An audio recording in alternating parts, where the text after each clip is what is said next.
सिंध सुकान जय मठान दरिया ते धाड़ो दरिया ते धाड़ो सिंधु ते धाड़ो।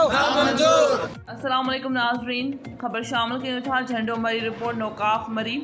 दरियाहनि जे आलमी ॾींहं ते तालका प्रेस क्लब झंडो मरी अॻियां मुख़्तलिफ़ पार्टियुनि पारां रैलियूं कढियूं वयूं। सिंधु दरिया मां जबरी केनाल कढण ख़िलाफ़ उबिॾारींदड़ नारनि सां शहर गूंजी उथियो। पाकिस्तान ख़ासकरी राजोणे इतिहाद जे सॾ ते रईस पेट्रोल पंप खां तालका प्रेस क्लब ताईं रैली कढी वई।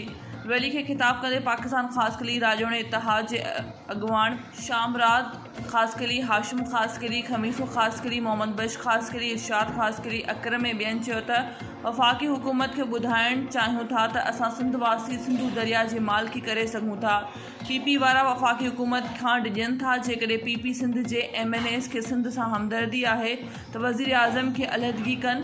3 ॾींहंनि में वफ़ाक़ी हुकूमत ख़तमु थी वेंदी, पर असांजा हुक्मरान वॾनि भाइरनि जे बूटनि खां ॾिजनि था।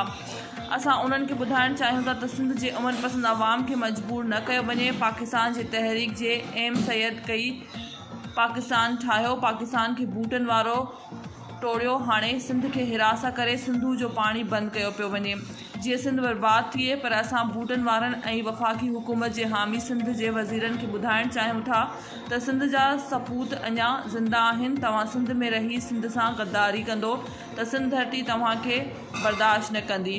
ॿिए पासे सां 6 केनालनि जी सख़्त लफ़्ज़ में मज़म्मत करियूं था।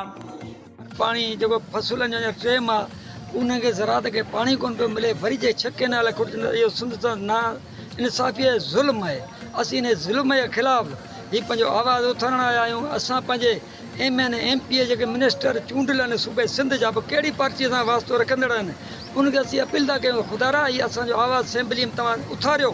असां सां नाइंसाफ़ी ऐं ज़ुल्म हीअ जेको वफ़ाक़ बंदि करे, न त पोइ असीं पंहिंजे दाइरे खे वधाईंदासूं ऐं रोड रस्तनि ते धरणा हणंदासीं।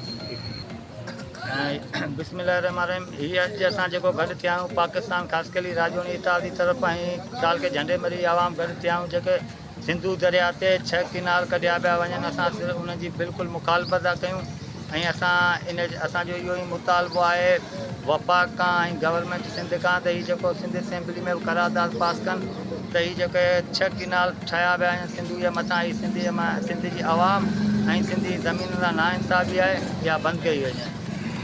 बिस्मिल्लाहिर्रहमानिर्रहीम। जीअं त हीअ असांजो ख़ासकेली राजोणी इतिहाद जा असीं गॾु थिया आहियूं। आसिफ़ ख़ासकेली, हाशिम ख़ासकेली, शाहमुराद ख़ासकेली ऐं आउं खमीसो ख़ासकेली। हीअ असांजी इहा अपील था कयूं त ही ग़रीब आवाम या अमीर आहिनि उन्हनि खे निकिरणु खपे।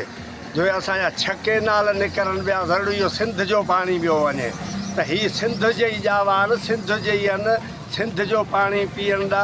ऐं ख़ुदारा इहो सोचो जीअं हींअर की बंदी थी हुई, इन बंदी खां वठी त पाणी कोन्हे त कोन्हे।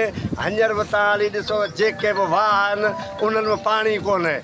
उन खां पोइ बि असांजा जेके हिते जा ऑफिसर आहिनि उहे उन्हनि खे शाखुनि खे उन मोगनि खे उते बंदि पिया कनि। पाणी जो के वटि माल जे लाइ फुड़ी कोन्हे। ऐं ख़ुदारा ईअं न करियो, हीअ सिंध केॾांहुं वेंदी, हीअ सिंध जे लाइ कुझु करियो।